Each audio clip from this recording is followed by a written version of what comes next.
Do you have issues sticking to one art style? Every drawing comes out different and you don't know why. Or maybe you hate your current art style so much that you want to throw your drawings in the trash or burn it. If that's the case, then you aren't alone, because I've also dealt with those things. And yes, I did actually burn some of my old artwork, but that's another story. Today we're going to go over how I managed to create my current art style in 1 week. No, seriously. The best tip I could possibly give you is at the end of the video, so stick around, put on a cozy blanket, and grab your pencil because we're about to learn a thing or two.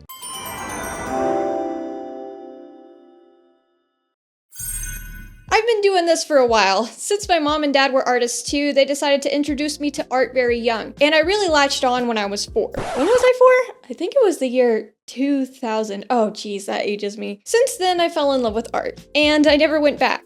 I went on to get my degree in graphic design, and the rest is history. Throughout that time, my art style has changed a ton, and I've made every mistake in the book. This includes the infamous art style everyone keeps talking about. The thing every artist strives to create. Something just for them. Wholly unique and uncopyable.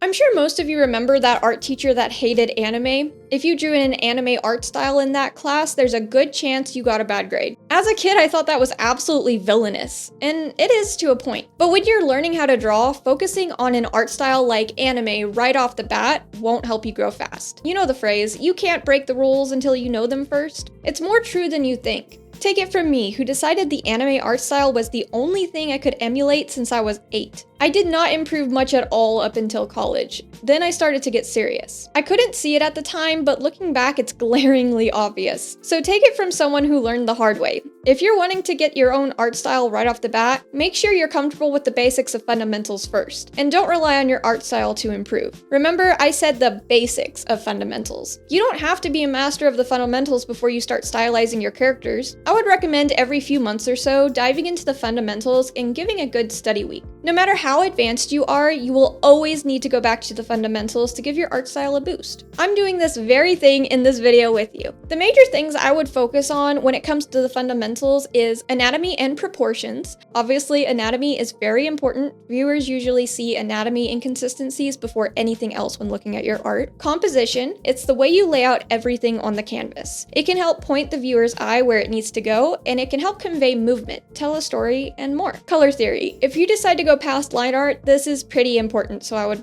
take a look at that. Perspective. Don't put that off until your late 20s like I did. It's way more important than you think. The other fundamentals like value, gesture, and form are also important. I would recommend focusing on one at a time though, and building up as you go along your art journey.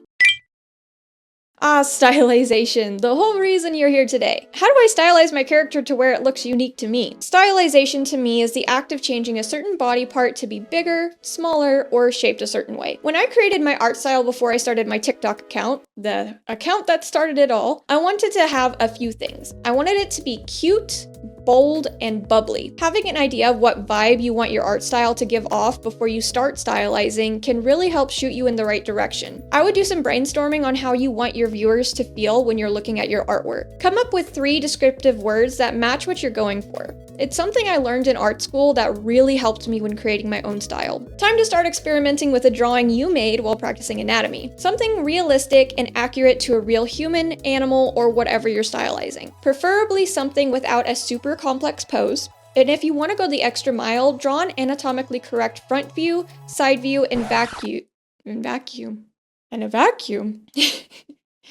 And back view for a male and female, or somewhere in between. Take some time creating copies, but changing one thing at a time. Think about the size of each body part and facial features. Will you stylize the arms to be super long, or the hips being super wide, or maybe going for a bigger head and a smaller neck? Will they have giant eyes and a tiny nose, or a big nose and tiny eyes? Use a few pages in your sketchbook or a few files if you draw digitally to really narrow down a few body types that fit the vibe you're going for, as well as face shapes and where the facial features are positioned on the face. And don't forget about the characters who may be extra muscular or have a bit more weight on them. At this stage, I would not recommend looking at other artists' work, only real-life references. You want to see what you can come up with by yourself without the influence of other artists. The big, medium, and small theory is a pretty common practice in character design, and it can help fine-tune that art style you started working on when practicing your proportions in the last exercise. So the overall characters you create will get a big boost if you have a small section, a medium section, and a large section, or a big section. This gives your characters balance, ironically. I'm going to bring in a source for this one, because it's a really good read. On ArtStation, Hugh Teo says, by leveraging the principles of the big, medium, small theory, designers can create visual compositions that are visually striking, balanced, and guide the viewer's attention effectively. This theory helps in conveying important narrative elements, enhancing immersion and optimizing user experiences by carefully controlling the visual flow of information. The whole blog post will be linked down in the description, and I highly recommend reading it. Practice the big, medium, and small theory by splitting the characters you made in the last exercise into 3 sections. See if you can exaggerate your art style further by making one section small, one large, and one medium. This is easier if you add clothes to the character first. To double check your work, block out the character in a new layer and look at the silhouette. If the big, medium, and small theory worked, your silhouette will look quite pleasing to the eye.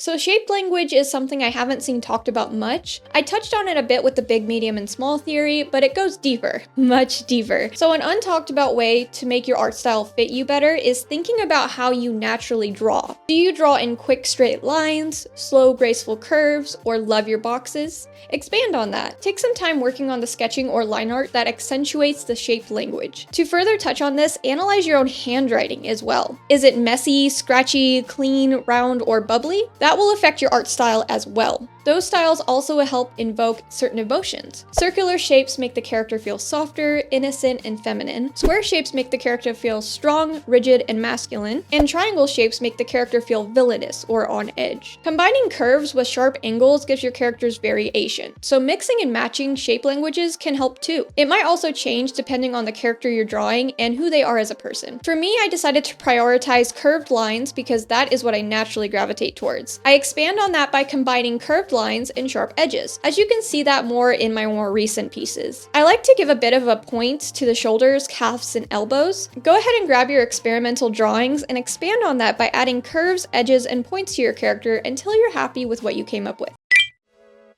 We are finally getting into the fun stuff, using other artists as inspiration. Us artists are great to learn from each other, so long as it's done respectfully. You could do a one-to-one study on artists' work, and that would be perfectly fine, if only done for yourself. You probably know about the drama that comes with posting a traced piece of work, or a one-to-one study of someone's art style. It doesn't usually end well. So in this stage, I would recommend finding artists with art styles you're obsessed with, and copy it exactly, but don't trace it, and do not post it. This is just for you, otherwise you're going to cause a lot of trouble for yourself. If you use any common drawing program, most have an option to add a reference in a new window, like the sub view in Clip Studio Paint or the reference option in Procreate. Or you could do what I did a lot and put the reference right at the top of the corner of your canvas. If you get stuck on a specific section, you could draw right next to the reference up close, but again, never trace because you are learning right now. I'll get into tracing in another video, but this is definitely not the time to do it. After your one-to-one studies, start thinking about how you would implement some of the stylizations your favorite artists use in their own way. Maybe they draw the eye or color the eye in a certain way you like. Find a way to emulate it without copying it one-to-one. Basically, use it as inspiration.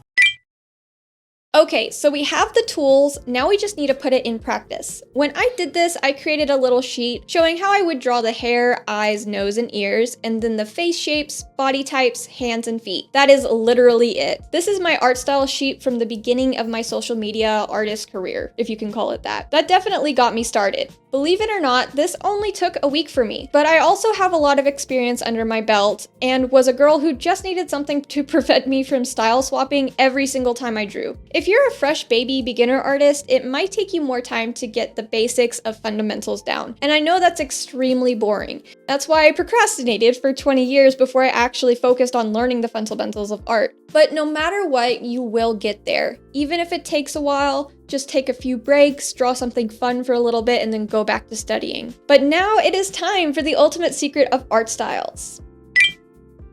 Not all artists know about this, and Pakat, one of my favorite growing artists on YouTube, helped me realize it. So let me restate what stuck to me in my own words, and if you want to watch Pakat's video after this one, I linked it down in the description. Make sure to give her a subscribe and a like too, artists supporting artists. Anyway, so you know the art style you worked so hard to get during this video?